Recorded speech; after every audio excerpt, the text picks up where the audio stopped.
चाँद सी महबूबा हो मेरी, कब ऐसा मैंने सोचा था। हाँ तुम बिल्कुल ऐसे हो जैसा मैंने सोचा था। तो स्वागत है आप सभी प्रिय छात्रों का पैरामेडिकल और नर्सिंग के नंबर 1 क्लासेस में। तो माय डियर स्टूडेंट, आज की ये जो क्लास होगी काफ़ी इंटरेस्टिंग क्लास होगी, क्योंकि आज की क्लास में हम लोग जीके जीएस के इम्पॉर्टेंट क्वेश्चंस करेंगे जो आपके पैरामेडिकल परीक्षा 2023 के लिए काफ़ी ज़्यादा इम्पॉर्टेंट रहेंगे। तो चलिए आज की इस क्लास की शुरुआत करते हैं।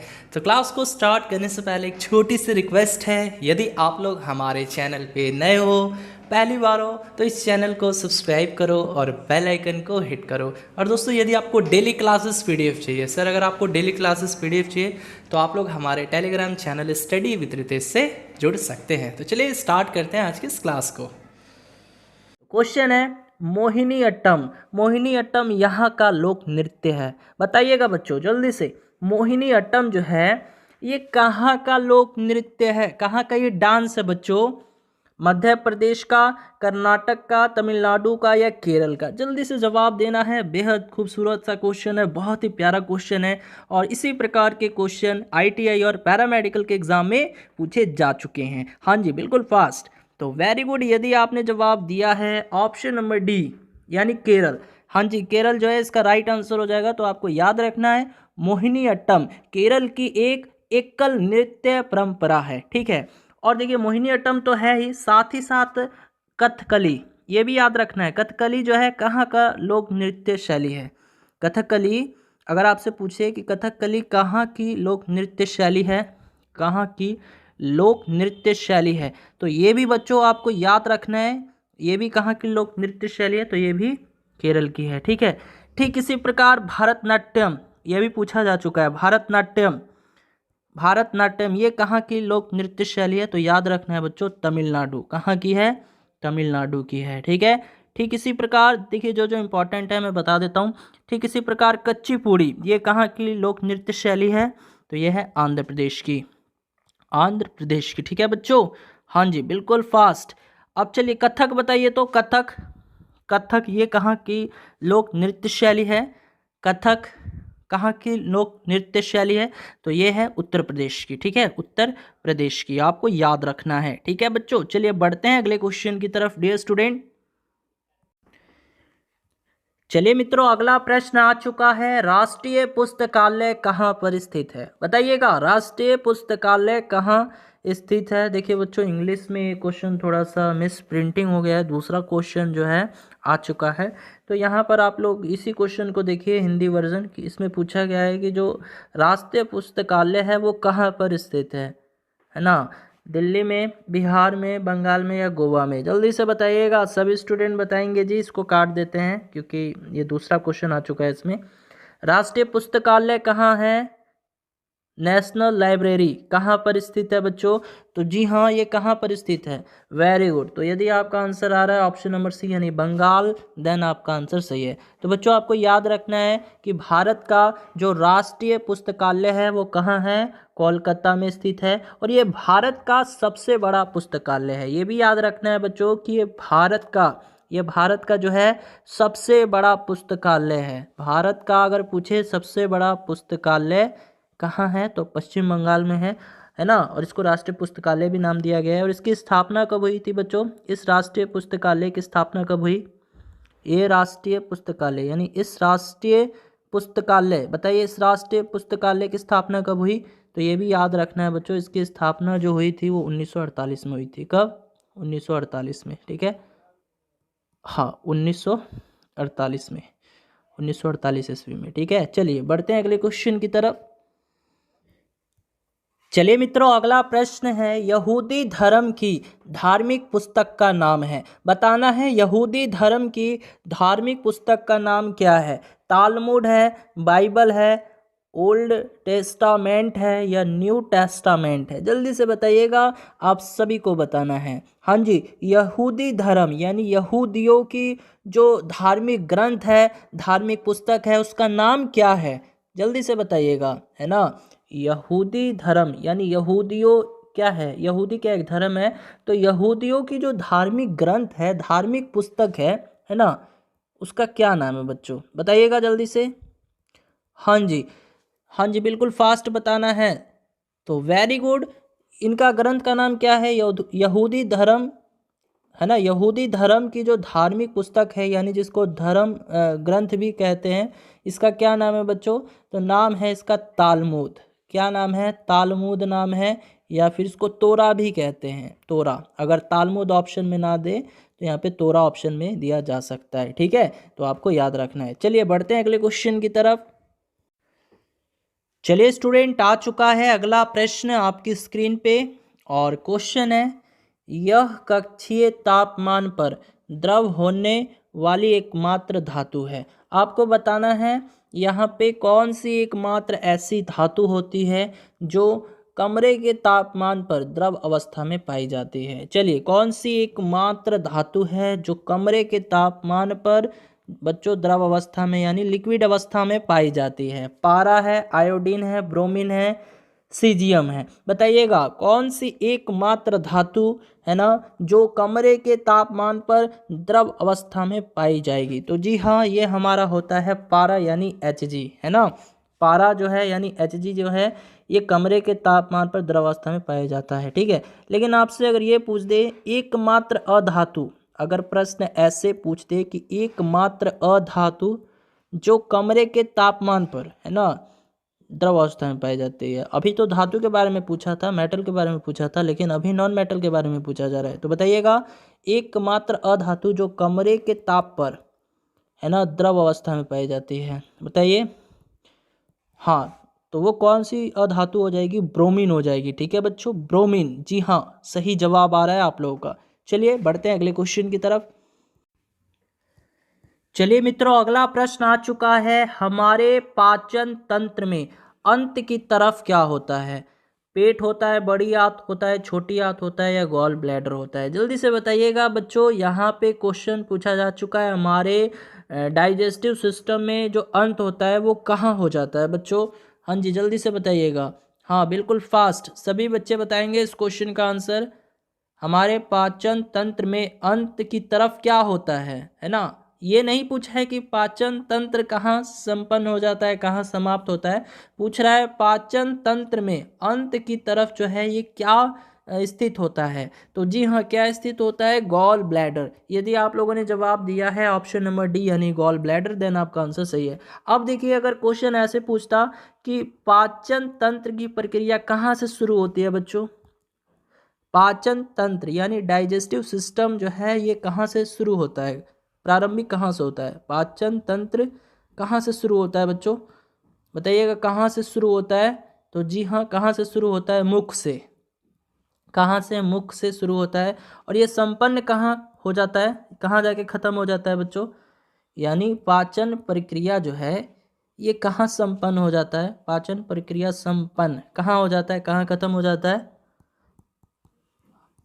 हाँ जल्दी बताइए, पाचन प्रक्रिया संपन्न कहाँ हो जाता है। तो जी हाँ, छोटी आंत में यानी स्मॉल इंटेस्टाइन में, ठीक है, छोटी आंत में संपन्न हो जाता है। ओके बच्चों, तो जी हाँ, याद रखना है पाचन तंत्र जो है कहाँ से शुरू होता है, मुख से यानी माउथ से शुरू होगा, और ये कहाँ संपन्न हो जाता है, कहाँ खत्म हो जाता है, छोटी आंत यानी स्मॉल इंटेस्टाइन में, ठीक है बच्चों। चलिए बढ़ते हैं अगले क्वेश्चन की तरफ। चलिए स्टूडेंट, अगला प्रश्न आ चुका है, महिलाओं ने ओलंपिक खेलों में सर्वप्रथम कब भाग लिया, 1896 ईस्वी में, 1900 ईस्वी में, 1908 ईस्वी में, या 1948 ईस्वी में। जल्दी से बताइएगा, महिलाओं ने, जी हाँ, महिलाओं ने ओलंपिक खेलों में सर्वप्रथम कब भाग लिया बच्चों, कब भाग लिया था, बिल्कुल फास्ट सभी स्टूडेंट बताएंगे। ओलंपिक खेलों में, है ना, सबसे पहले महिलाओं ने कब भाग लिया। तो जी हाँ, कब भाग लिया था, 1900 ईस्वी में भाग लिया था, यानी द्वितीय ओलंपिक में, है ना, द्वितीय ओलंपिक से जो है महिलाओं ने भाग लेना शुरू किया था, ठीक है बच्चों। हाँ, तो आपको याद रखना है ओलंपिक खेलों में सर्वप्रथम 1900 ईस्वी में ओलंपिक खेल में लॉन टेनिस और गोल्फ में महिलाओं को प्रवेश मिला था, है ना। ओलंपिक खेलों में कौन सा मिला था, ओलंपिक खेल में लॉन टेनिस, है ना, ओलंपिक खेल में लॉन, देखिए कई सारे खेल आ जाते हैं, तो ओलंपिक खेल में लॉन टेनिस और गोल्फ में, है ना, गोल्फ में महिलाओं को प्रवेश जो है सबसे पहले मिला था 1900 ईस्वी में। ठीक है, याद रखना है। अच्छा देखिए बच्चों, अगर मैं आपसे पूछूं सर्वप्रथम ओलंपिक कब खेला गया था, कोई बता सकता है? प्रश्न आया है, ओलंपिक से संबंधित प्रश्न पूछ लिए जाते हैं। सर्वप्रथम ओलंपिक कब हुआ था और कहाँ हुआ था, ये भी बताइए। सर्वप्रथम ओलंपिक कब और कहाँ हुआ था, कब और कहाँ हुआ था? तो याद रखना है बच्चों, कब हुआ था? तो ये हुआ था 1896 ईस्वी में, है ना, 1896 ईस्वी में हुआ था। कहाँ हुआ था बताइए? हाँ, कहाँ हुआ था बच्चों? हाँ, एथेंस में, एथेंस में। तो एथेंस की राजधानी ग्रीस में हुआ था, याद रखना है, एथेंस की राजधानी ग्रीस में हुआ था। ठीक है, ठीक इसी प्रकार जो आपके एग्जाम में पूछा गया था वो पूछा गया था द्वितीय ओलंपिक के बारे में, है ना। पहले ओलंपिक के बारे में ना पूछकर द्वितीय ओलंपिक के बारे में पूछा गया था कि ये कब हुआ था और कहाँ हुआ था। तो देखिए बच्चों, ओलंपिक जो है ना, ओलंपिक खेल ये प्रत्येक 4 वर्ष बाद आयोजित किए जाते हैं, प्रत्येक 4 साल बाद। तो सर्वप्रथम ओलंपिक हुआ था 1896 ईस्वी में। तो अब इसी में 4 और ऐड कर दीजिएगा तो भैया द्वितीय ओलंपिक उसी समय हुआ था, है ना, यानी 1900 ईस्वी में। और इसी 1900 ईस्वी में जो है देखिए महिलाओं ने भी भाग लेना शुरू किया था। ठीक है, तो द्वितीय ओलंपिक जो है कब हुआ था बच्चों और कहाँ हुआ था, तो ये भी याद रखना है। कब हुआ था? 1900 ईस्वी में हुआ था। कहाँ हुआ था बच्चों? तो ये फ्रांस की राजधानी पेरिस में हुआ था। कहाँ? फ्रांस की राजधानी पेरिस में हुआ था, आपको याद रखना है। चलिए बढ़ते हैं अगले क्वेश्चन की तरफ। चलिए स्टूडेंट, अगला प्रश्न आ चुका है, कौन पक्षी सबसे अधिक गति से उड़ता है? कौन पक्षी सबसे अधिक गति से उड़ेगा? पेरेग्रीन फॉल्कन या वॉन्डरिंग अल्बाट्रॉस या हमिंगबर्ड या बस्टर्ड? जल्दी से बताइएगा बच्चों, यहाँ पे पूछा है कि ऐसा कौन सा पक्षी है, ऐसा कौन सा पक्षी है जो सबसे अधिक गति से उड़ान भरता है ना, जो सबसे तेज उड़ान भरता है ना। चलिए, जो सबसे अधिक तेजी से उड़ता है, जिसकी स्पीड ज़्यादा है। तो जी हाँ बच्चों, यदि आप लोगों ने आंसर किया है option number A, option number A यानी पेरेग्रीन फॉल्कन। जी हाँ, पेरेग्रीन फॉल्कन जो है ये लगभग 240 मील प्रति घंटा, 240 मील पर आवर जो है ये गति से सबसे तेज दौड़ने वाला पक्षी होता है। ठीक है ना। इसकी स्पीड क्या है बच्चों? 240 मील प्रति घंटा की गति से सबसे तेज दौड़ने वाला पक्षी है, आपको याद रखना है। ठीक है, और बच्चों सबसे छोटा पक्षी पूछे, सबसे छोटा पक्षी कौन है? सबसे छोटा पक्षी तो वो कौन सा हो जाएगा बच्चों? हमिंग बर्ड हो जाएगा। ठीक है, हमिंग बर्ड। चलिए, और सबसे बड़ा पक्षी, सबसे बड़ा पक्षी कौन होता है बच्चों? तो ये हमारा शुतुरमुर्ग हो जाता है, ये भी याद रखिएगा, सबसे बड़ा पक्षी शुतुरमुर्ग। ठीक है, चलिए बहुत सही जवाब है। बढ़ते हैं अगले क्वेश्चन की तरफ। चलिए स्टूडेंट, अगला प्रश्न है, माचू पिच्चू कहाँ पर है? बच्चों माचू पिच्चू जो है क्या एक हिस्टोरिकल प्लेस है ना, हिस्टोरिकल प्लेस है। तो ये किस देश में है? ब्राज़ील में है, मैक्सिको में है, पेरू में है या जॉर्डन में है? बताइएगा बच्चों, बताइएगा। ये ऐतिहासिक जगह है, एक हिस्टोरिकल प्लेस है माचू पिच्चू। जैसे हम लोग के भारत में कुतुब मीनार है ना, लाल किला है, लोटस टेम्पल है, ठीक उसी प्रकार ये माचू पिच्चू भी जो है एक हिस्टोरिकल प्लेस हो जाता है। तो ये किस देश में स्थित है? तो जी हाँ बच्चों, यदि आप लोगों ने जवाब दिया है ऑप्शन नंबर सी यानी पेरू, देन आपका आंसर सही है, सेरू। हाँ जी, तो माचू पिच्चू जो है क्या है बच्चों? एक पुरानी चोटी है। हिस्टोरिकल प्लेस का मतलब क्या है? एक पुरानी चोटी है, और ये दक्षिणी अमेरिका देश पेरू में स्थित है ना। यानी एक देश है बच्चों दक्षिणी अमेरिका, पेरू। ठीक है, तो दक्षिणी अमेरिका के पेरू एक देश है, उस वहाँ पर ये स्थित है। दक्षिणी अमेरिका में एक देश है बच्चों पेरू, वहीं पर ये माचू पिच्चू स्थित है। ठीक है, चलिए बढ़ते हैं अगले क्वेश्चन की तरफ। चलिए मित्रों, अगला प्रश्न है, ध्यान देना है। मदर, मदर किसने लिखी? जो मदर पुस्तक है बच्चों, इसको किसके द्वारा लिखा गया है ना? टॉलस्टॉय के द्वारा, गॉर्की के द्वारा, मार्गरेट मिचेल के द्वारा या प्राउस्ट के द्वारा? जल्दी से बताइएगा, मदर पुस्तक किसके द्वारा लिखी गई थी? जी हाँ, मदर पुस्तक जो है किसके द्वारा लिखी गई थी? तो जी हाँ बच्चों, यदि आप लोगों ने आंसर दिया है ऑप्शन नंबर, जी हाँ, क्या होगा? ऑप्शन नंबर बी जो है इस क्वेश्चन का राइट आंसर हो जाएगा। तो आपको याद रखना है, मदर पुस्तक जो है मैक्सिम गॉर्की के द्वारा लिखा गया था। इनका पूरा नाम क्या था? Maxim, Maxim Gorky. ठीक है, मैक्सिम गोर्की के द्वारा जो है मदर पुस्तक लिखा गया था। ठीक है। अच्छा, अगर आपसे पूछे मदर इंडिया, मदर ना पूछकर मदर इंडिया बोल दे कि मदर इंडिया पुस्तक के लेखक कौन थे, बताइए मदर पुस्तक के लेखक कौन थे बच्चों। तो ये भी याद रखना है कौन थे, कैथरीन मियो। कौन थे, कैथरीन मियो, कैथरीन मियो। ठीक है, तो ये भी आपको याद रखना है। चलिए बढ़ते हैं अगले क्वेश्चन की तरफ। चलिए स्टूडेंट, अगला प्रश्न आ चुका है, रिपब्लिक किसने लिखी। रिपब्लिक पुस्तक जो है किसके द्वारा लिखी गई थी, प्राउस्ट के द्वारा, हेमिंगवे के द्वारा, प्लेटो के द्वारा या पर्ल बर्ग के द्वारा। जल्दी से बताइएगा, रिपब्लिक पुस्तक, जी हाँ रिपब्लिक पुस्तक किसके द्वारा लिखी गई थी, बिल्कुल फास्ट। देखिए बुक और लेखक, बुक्स एंड ऑथर से संबंधित हमेशा क्वेश्चन आता है आपके आईटीआई और पैरामेडिकल की परीक्षा में। ठीक है, तो ऐसे क्वेश्चंस पूछे जा चुके हैं और है ना, इसीलिए मैंने ऐसे टाइप के क्वेश्चंस को आज की इस क्लास में मैंने रखे हुए हैं ताकि आप लोग भी बताइए और आप लोग का प्रैक्टिस भी हो जाएगा, है ना। तो बताइएगा रिपब्लिक पुस्तक किसके द्वारा लिखी गई थी। तो जी हाँ, यदि आप लोगों ने आंसर दिया है ऑप्शन नंबर सी यानी प्लेटो, देन आपका आंसर सही है। चलिए बढ़ते हैं अगले क्वेश्चन की तरफ। चलिए मित्रों, अगला प्रश्न है, लाइफ इज गुड किसकी टैगलाइन है, यानी ये किस कंपनी की टैगलाइन है, मैकडोनाल्ड का, एलजी का, जेट एयरवेज का या नाइक का।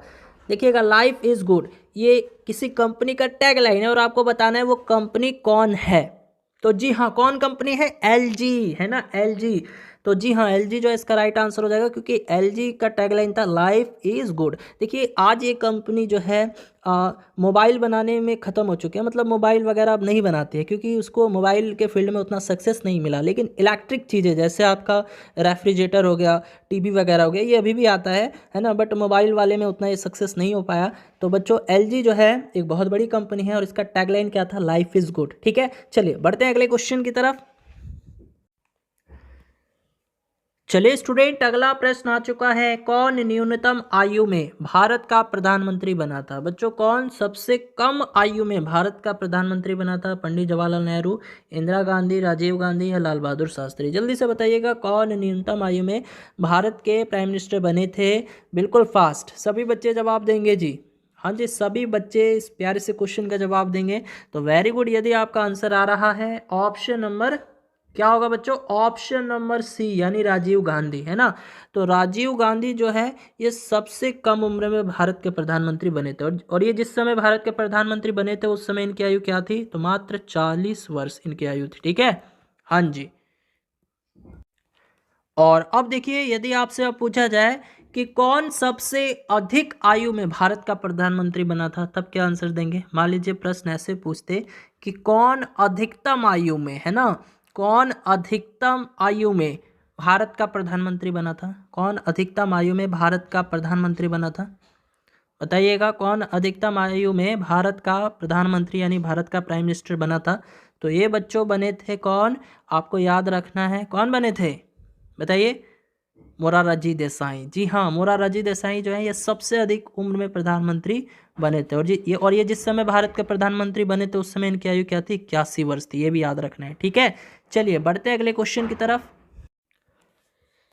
चलिए स्टूडेंट, अगला प्रश्न आ चुका है, यह जेल एक समय काला पानी कहलाती थी। कौन सा जेल जो है बच्चों जो एक समय काला पानी के नाम से जाना जाता था उस जेल को, और वो कहाँ पर है, कानपुर में, खड़गपुर में, दिल्ली में या अंडमान और निकोबार में। देखिए बहुत ही सिंपल प्रश्न है ना बच्चों। देखिए हुआ क्या करता था ब्रिटिश समय में, है ना, ब्रिटिश समय में एक जेल था और उस जेल को जो है नाम दिया गया था काला पानी, है ना।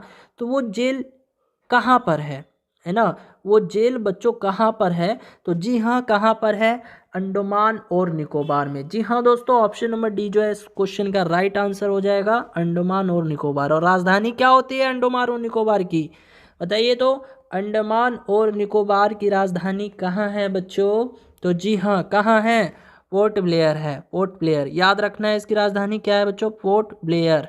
ठीक है, पोर्ट ब्लेयर। ठीक है, ठीक इसी प्रकार लक्षद्वीप के बारे में एक बार पूछा था कि इसकी राजधानी कहाँ है। लक्षद्वीप की राजधानी क्या है बच्चों, कावारत्ती है। क्या है, कावारत्ती है। देखिए क्वेश्चन 2021 की परीक्षा में पूछा था, लक्षद्वीप में द्वीपों की संख्या, जी हाँ लक्षद्वीप में द्वीपों की संख्या कितनी है। चलिए, तो इसका आंसर जो है आप लोग वीडियो के कमेंट सेक्शन में अवश्य दीजिएगा, ठीक है। लक्षद्वीप में द्वीपों की कुल संख्या कितनी है, इस क्वेश्चन का आंसर आपको वीडियो के कमेंट सेक्शन में देना होगा। चलिए बढ़ते हैं अगले क्वेश्चन की तरफ। चलिए बच्चों, अगला प्रश्न आ चुका है। इन्होंने अलाउद्दीन खिलजी से पूर्व राज्य किया, ये राज्य नहीं राज किया, यानी शासन किया, है ना बच्चों। तो अलाउद्दीन खिलजी से पहले, है ना, किसने राज किया था? गियासुद्दीन तुगलक ने, रजिया सुल्तान ने, इब्राहिम लोदी ने या बाबर ने? जल्दी से बताइएगा, अलाउद्दीन खिलजी से पहले राज किया था किसने? तो जी हाँ बच्चों, ऑप्शन नंबर बी जो है राइट आंसर हो जाएगा, यानी रजिया सुल्तान ने राज किया था, ठीक है। और ये भारत की प्रथम महिला शासक भी थी। अगर आपसे पूछे कि भारत की प्रथम महिला शासक, भारत की प्रथम महिला शासक कौन थी, तो ये रजिया सुल्तान जी थी। और अगर गियासुद्दीन तुगलक से संबंधित प्रश्न आएगा तो एक पूछा जाता है कि डाक प्रणाली की स्थापना किसके शासनकाल में हुई थी? डाक प्रणाली, है ना, डाक प्रणाली की स्थापना किसके शासनकाल में हुई थी? तो किसके शासनकाल में हुई थी बच्चों? गियासुद्दीन तुगलक के शासनकाल में हुई थी। और अब देखिए, अगर पूछता है इब्राहिम लोदी के बारे में, तो ये लोदी वंश के अंतिम शासक थे। कौन थे बच्चों? लोदी वंश के, है ना, लोदी वंश के अंतिम शासक कौन थे, पूछा जाता है। अंतिम शासक तो इब्राहिम लोदी थे। और अगर आपसे पूछे बाबर के बारे में कि मुगल वंश के, है ना, मुगल वंश के संस्थापक कौन थे, तो ये भी याद रखना है, मुगल वंश के संस्थापक कौन थे, तो ये बाबर थे, ठीक है। चलिए बढ़ते हैं अगले क्वेश्चन की तरफ। चलिए बच्चों, आज की क्लास का लास्ट क्वेश्चन रहेगा, किस गुरु ने अकाल तख्त की स्थापना की थी? बच्चों, वो सिखों के कौन से गुरु थे जिन्होंने अकाल तख्त कहने का मतलब क्या है बच्चों? अमृतसर में स्वर्ण मंदिर। हाँ, अकाल तख्त का मतलब क्या होता है बच्चों? अमृतसर में जो स्वर्ण मंदिर है, गोल्डन टेम्पल है, उसकी स्थापना। जी हाँ, बताइए, जल्दी से बताना है, किस गुरु ने अकाल तख्त यानी अमृतसर में स्थित स्वर्ण मंदिर की स्थापना की थी? किसने की थी? तो ये आपको बताना है वीडियो के कमेंट सेक्शन में। तो ये लेकर 2 क्वेश्चन मैं आपको एज ए होमवर्क के रूप में दे चुका हूँ। तो मैं देखता हूँ कितने स्टूडेंट इन दोनों क्वेश्चन का आंसर करते हैं। तो चलिए, अब जीके के बाद साइंस के कुछ इंपॉर्टेंट क्वेश्चंस करेंगे और साइंस के क्वेश्चंस को चैतन्या मैम के द्वारा करवाया जाएगा। तो चलिए अब ध्यान दीजिएगा कि किसी ग्रह की सतह पर जी का मान निर्भर करता है। आपको बताना है इन चारों में से कि किस पर जी का मान निर्भर करता है, यानी कि स्मॉल जी जो होता है ग्रेविटेशन, उसका मान किस पर निर्भर करता है? केवल द्रव्यमान पर, केवल ग्रह की त्रिज्या पर, या फिर द्रव्यमान त्रिज्या दोनों पर, या उपरोक्त में से कोई नहीं? फटाफट से बताइए कि किस पे मान निर्भर करता है जी का। जल्दी जल्दी से बताइए, क्या हो जाएगा इसका आंसर? बताइए सब कोई जल्दी जल्दी से, क्या हो जाएगा? त्रिज्या यानी कि द्रव्यमान व त्रिज्या दोनों पर, ठीक है। किस पे? द्रव्यमान व त्रिज्या दोनों पर इसका मान क्या होगा? निर्भर करेगा। तो आप जानते हैं कि फॉर्मूला क्या होता है जी का? जी बराबर होता है आपका GM/r², ठीक है। क्या होता है? आर का स्क्वायर। तो ये किस पे हो गया? द्रव्यमान पर भी हो गया और फिर आर पर भी होगा, ठीक है। तो दोनों पर क्या होगा? इसका मान निर्भर करेगा। आपसे क्वेश्चन पूछा जा रहा है कि जी का जो मान होता है, जी का जो मान होता है वो ध्रुव की अपेक्षा विषुवत रेखा पर कैसा होता है? ध्रुव की अपेक्षा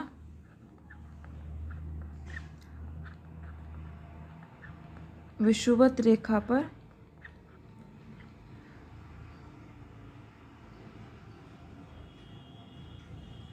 कितना होता है? बताइए।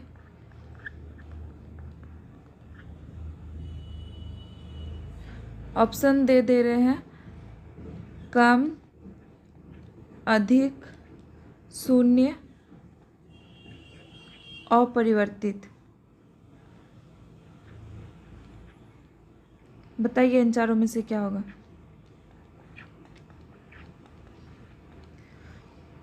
हम पूछे हैं ध्रुव की अपेक्षा विषुवत रेखा पर जी का मान कम होता है, अधिक होता है, शून्य होता है, अपरिवर्तित रहता है, ठीक है। तो क्या होता है? ध्रुव की अपेक्षा विषुवत रेखा पर कम होता है।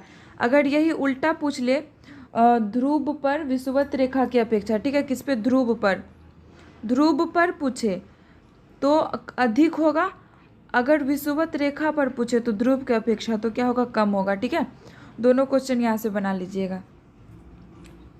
चलिए अगला क्वेश्चन है आपके लिए कि न्यूनतम संभव तापमान, आपको बताना है कि न्यूनतम संभव तापमान कितना होता है। ये सबको पता होगा, न्यूनतम संभव तापमान क्या होगा इन तीनों में, चारों में से, ए बी सी।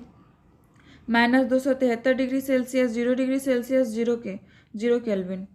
तो क्या हो जाएगा, जो भी बच्चे ऑप्शन नंबर ए कर रहे हैं उनका क्या हो जाएगा, सही हो जाएगा। इसको देखिए, के बराबर क्या होता है, सी प्लस 273 डिग्री। ठीक है, जब हम के का मान 0 रखते हैं तब इसको हम लोग सॉल्व करेंगे तो सी बराबर क्या हो जाएगा, अगर रखेंगे तो ये आपका 273 डिग्री सेल्सियस में आ जाएगा। ठीक है, इस तरह निकाल सकते हैं। इसीलिए बोला जाता है न्यूनतम संभव तापमान जो होता है वो 273 डिग्री होता है, -273 डिग्री। अगला प्रश्न है आपके सामने, अगला प्रश्न है 1 किग्रा वस्तु की गतिज ऊर्जा 1 जूल कब होगी, तब होगी जब उसकी चाल होगी। तो आपको बताना है कि चाल क्या होगा इन चारों में से, 45 मीटर पर सेकेंड, 1 मीटर पर सेकेंड, 1.4 मीटर पर सेकेंड या 4.4 मीटर सेकेंड। तो यहाँ पर पहले दिया क्या है, वस्तु 1 किग्रा वस्तु यानी कि मास दिया हुआ कितना, 1 kg। फिर वस्तु की गतिज ऊर्जा यानी कि क्या दिया हुआ है आपका, गतिज ऊर्जा दिया हुआ है जिसको हम लोग कैसे डिनोट करते हैं। ठीक है, और उसको इसका मान क्या दिया हुआ, 1 जूल दिया हुआ है। हमसे पूछा है उसका चाल क्या होगा यानी कि वेलोसिटी निकालना है। सबसे पहले तो गतिज ऊर्जा का फॉर्मूला क्या होता है, 12 mv²। ठीक है, के का मान कितना दिया, 1 दिया।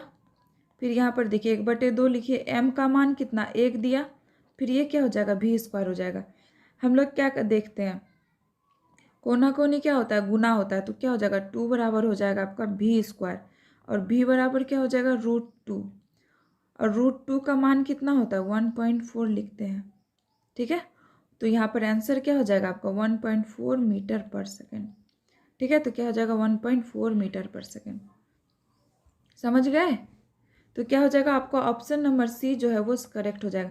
जो भी बच्चे ऑप्शन नंबर सी कर रहे हैं वो सही है। चलिए अगला क्वेश्चन देखिए, अगला क्वेश्चन है आपका कि स्कर्वी रोग यानी कि किसकी कमी से होता है, स्कर्वी रोग जो होता है वो किसकी कमी से होता है, बताइए। विटामिन ए, विटामिन बी,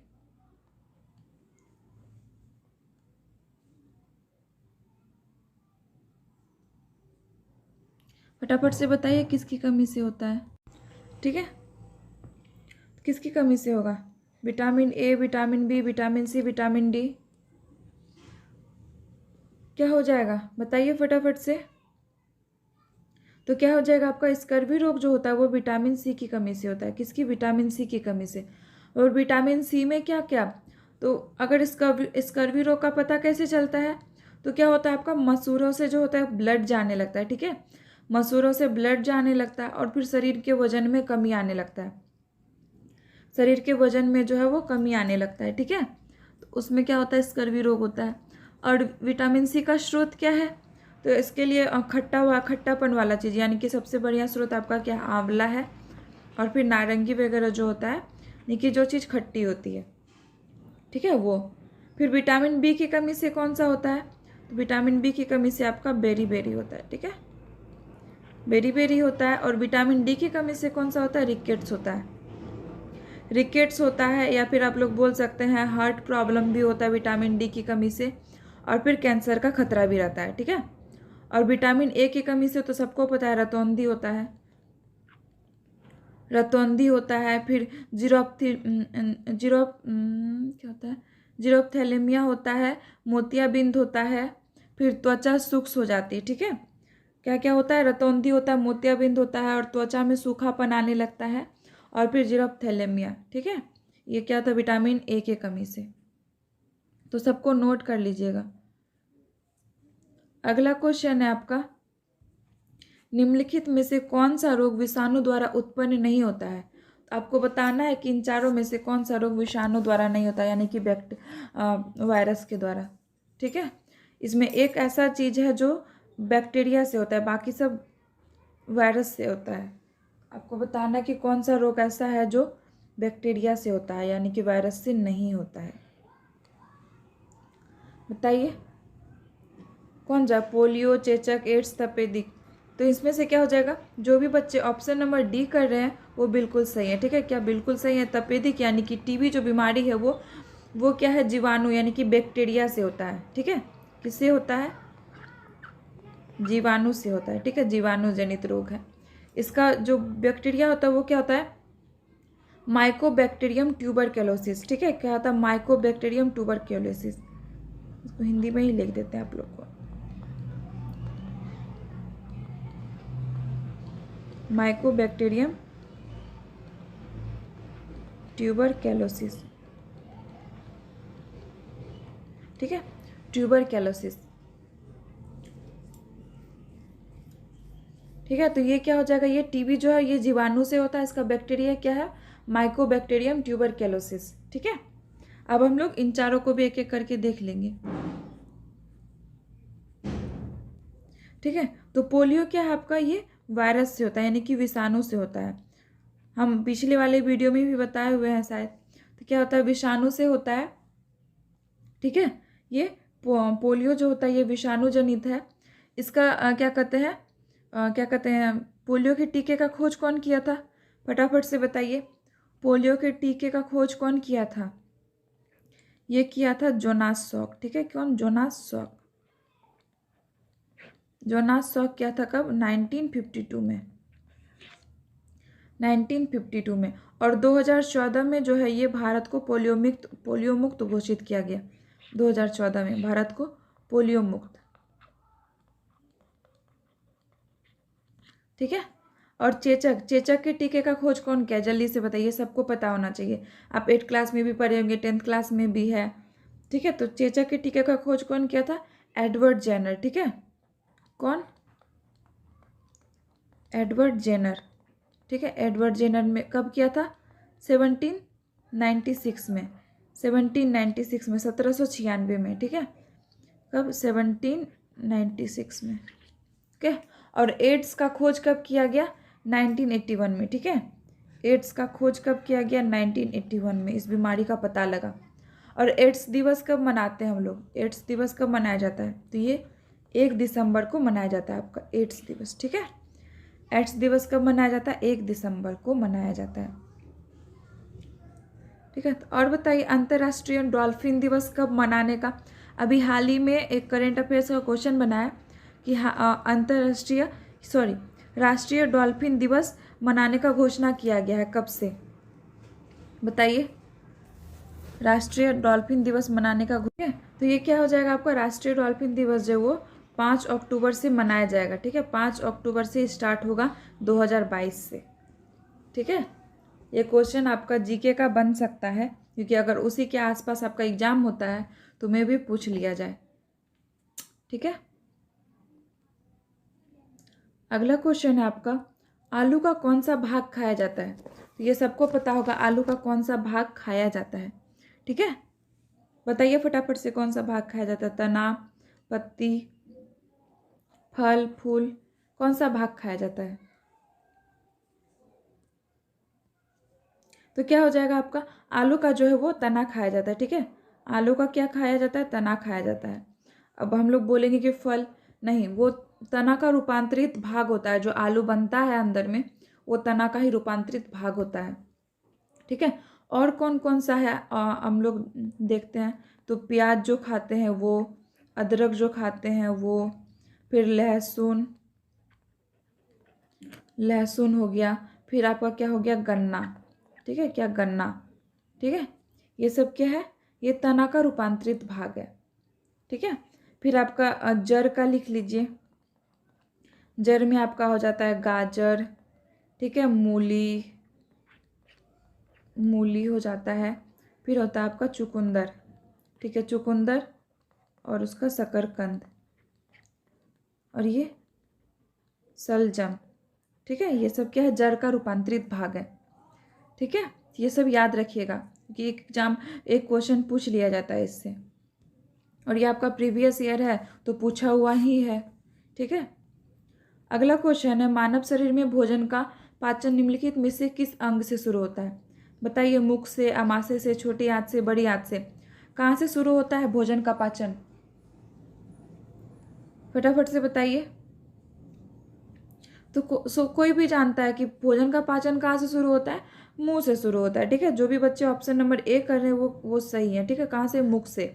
सबसे पहले तो हम लोग मुंह में ही भोजन डालते हैं, वहाँ से ही चबाते हैं। उसके बाद अमाशय या फिर छोटी आंत बड़ी आंत में जाता है। ठीक है, तो कहाँ से? मुंह से स्टार्ट होता है। अमाशय जो है ये क्या करता है? भोजन में उपस्थित जो हानिकारक ये होता है, जीवाणु होता है, उसको किल करने का काम करता है, अमाशय करता है। कि इसमें एक एसिडिक वो निकलता है, हाइड्रोक्लोरिक अम्ल, जो कि उसको किल करने में काम करता है और भोजन को पचाने में भी। ठीक है, और छोटी आंत में सबसे ज़्यादा भोजन का पाचन होता है। ठीक है, छोटी आंत में सबसे ज़्यादा भोजन का पाचन होता है और अवशोषण होता है। और बड़ी आंत में पानी का। ठीक है, पानी का अवशोषण कहाँ होता है? बड़ी आंत में सबसे ज़्यादा। ठीक है, अगला क्वेश्चन है आपका, किस कारण से स्टोन कैंसर होता है? सबसे पहले तो ये बताइए कि स्टोन कैंसर है क्या? स्टोन कैंसर होता क्या है? ठीक है, तब जाके आपको पता चलेगा कि ये स्टोन कैंसर मतलब कि है क्या, किस कारण से होता है। स्टोन कैंसर किसको बोलते हैं? यानी कि पता है, स्टोन मतलब होता है पत्थर। ठीक है, क्या होता है? पत्थर। और कैंसर मतलब कि उस पर कोई बीमारी लग जाना। तो ये स्टोन कैंसर हम लोग अभी आए दिन हाल ही में न्यूज़ में आते रहता है कि आपका जो ताजमहल है वो पीला पड़ने लग गया है। तो क्यों हो रहा है? स्टोन, उसको कौन सा बीमारी हो गया? स्टोन कैंसर हो गया। दैट मीन्स हम लोग स्टोन कैंसर क्या होता है? अम्लीय वर्षा। ठीक है, क्या होता है? अम्लीय वर्षा। अम्लीय वर्षा क्यों होता है पता है?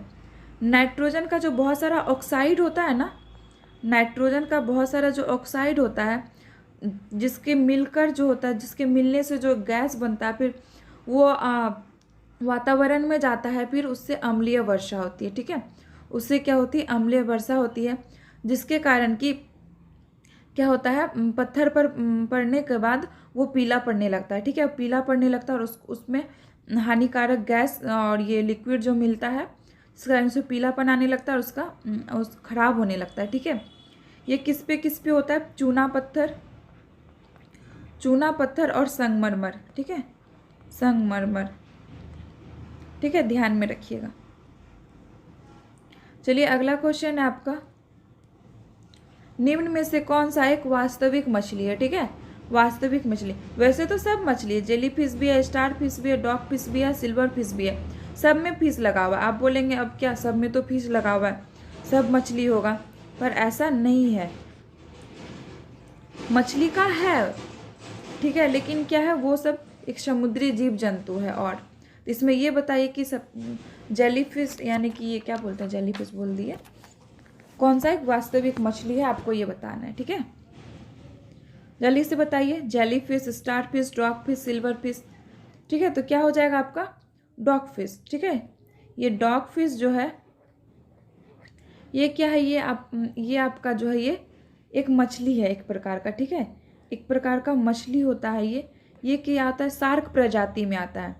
ये किस प्रजाति में आता है? शार्क प्रजाति में आता है। ठीक है, और इसका संघ कौन सा है? इसका संघ जो है वो कॉर्डेटा है। ठीक है, क्या है? कॉर्डेटा। कॉर्डेटा है इसका संघ। ओके, ठीक है, तो इसका संघ क्या था? कॉर्डेटा। ठीक है, कॉर्डेटा, कॉर्डेटा इसका संघ है। और वर्टिब्रेट भी। ठीक है, क्या? वर्टिब्रेट।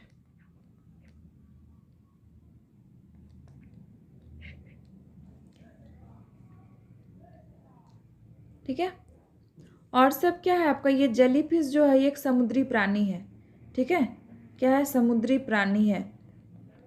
ये सब एक सी एनिमल बोला जाता है इसको।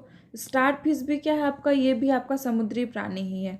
ठीक है, तारानुमा समुद्री प्राणी है। और डॉग फिश तो देखिए क्या है? मछली है। और सिल्वर फिश क्या है आपका? ये एक आपका सरीसृप है। ठीक है, क्या है? सरीसृप है, यानी कि सांप जैसा। ठीक है, जीव जंतु प्राणी के अंतर्गत आता है। ठीक है,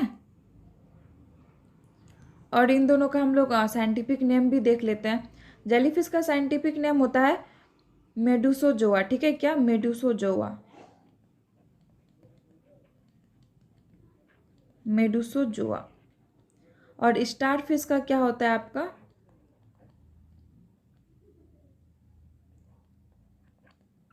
एस्टेरियोनिडिया, ठीक है, स्टेरियोडिया, स्टेरियोडिया क्या है, ये ए है, ठीक है, स्टेरियोडिया इसका साइंटिफिक नेम है।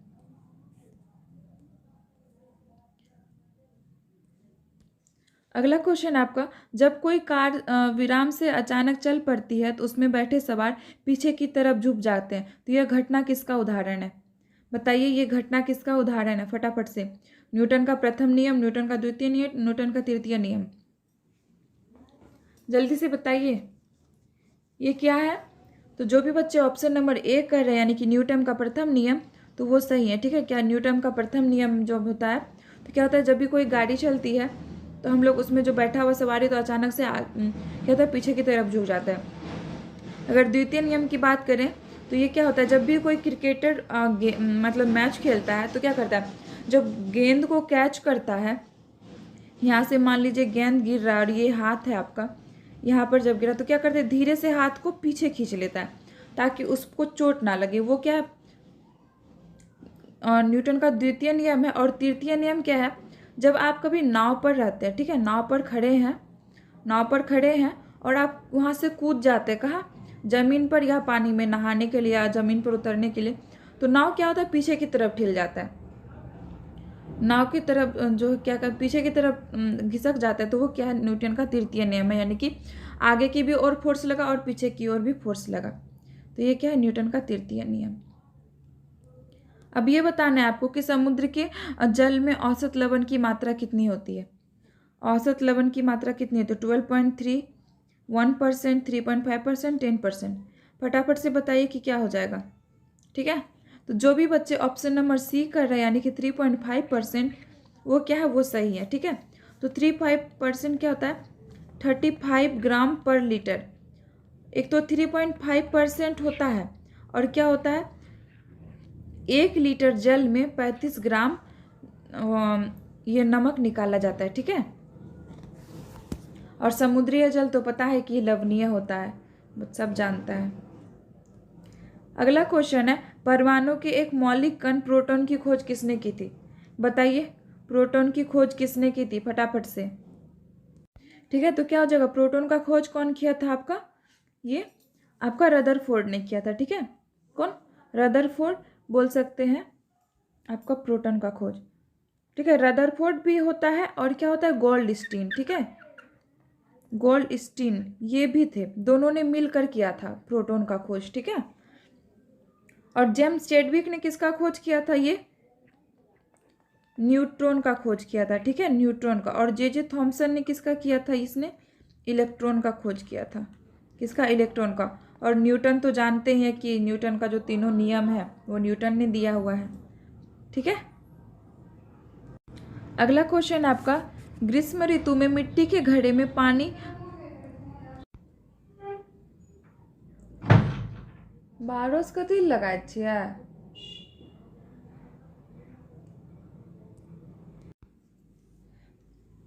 ठीक है। तो अगला क्वेश्चन है आपका ग्रीष्म ऋतु में मिट्टी के घड़े में रखा पानी की प्रक्रिया के कारण, किस प्रक्रिया के कारण ठंडा रहता है, ठीक है।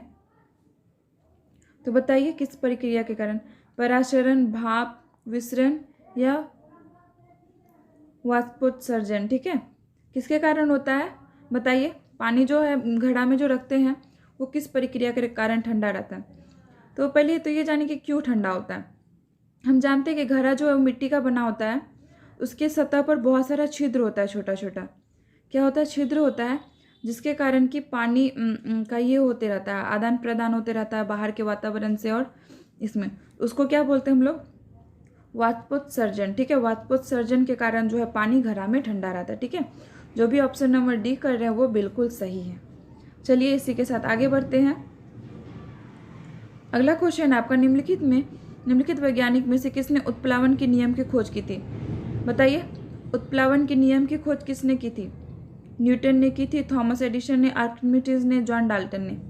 फटाफट से बताइए।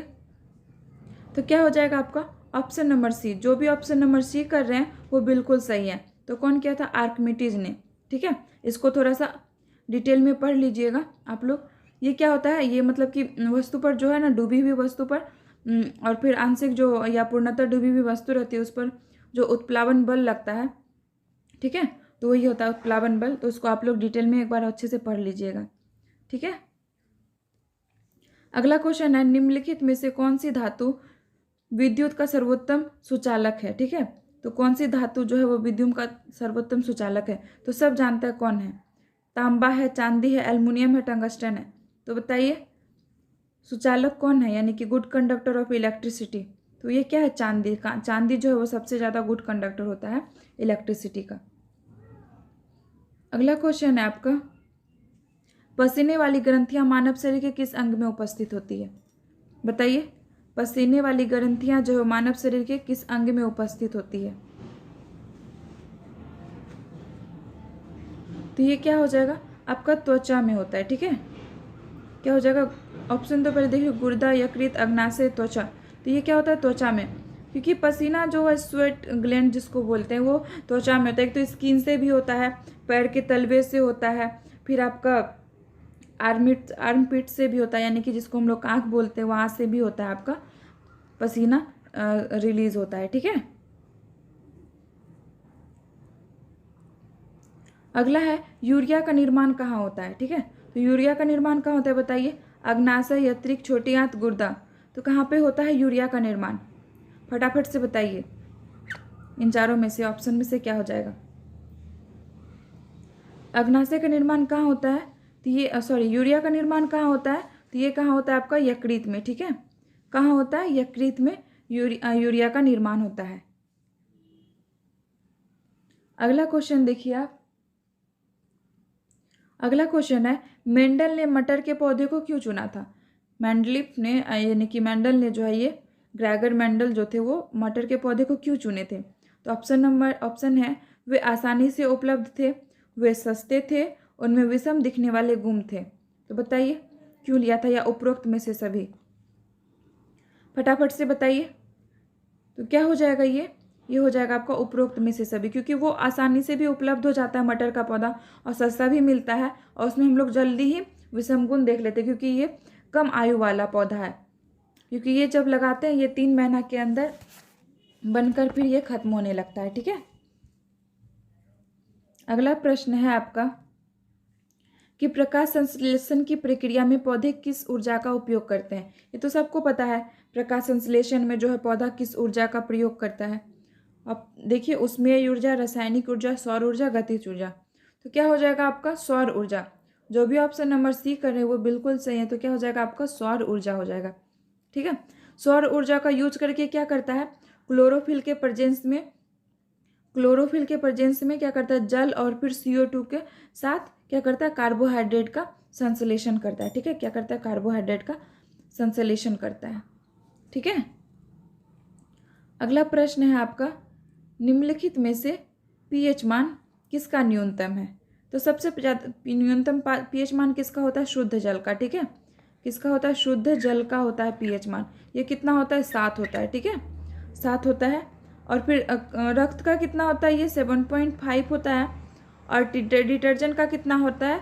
8 से 11 होता है। ठीक है, और नींबू का रस का कितना होता है? 2 होता है।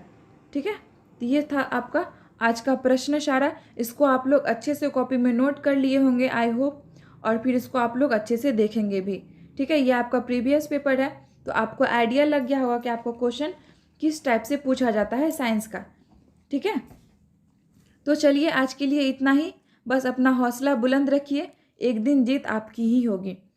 संघर्ष करते रहिए और कभी भी मेहनत से डरिए मत। मेहनत कीजिएगा तो आपको मिलेगा। ठीक है, क्योंकि आप जब तक मेहनत नहीं करेंगे, अगर फिर मुकद्दर या फिर किस्मत के भरोसे रहेंगे, तो किस्मत में भगवान भी वही लिखेगा जो आप छोड़ देंगे। अगर मेहनत करेंगे तो मेहनत के हिसाब से आपका भगवान किस्मत लिखेंगे। ठीक है, तो चलिए आज के लिए इतना ही। Tata, bye bye, take care, अपना ख्याल रखिए, ध्यान रखिए।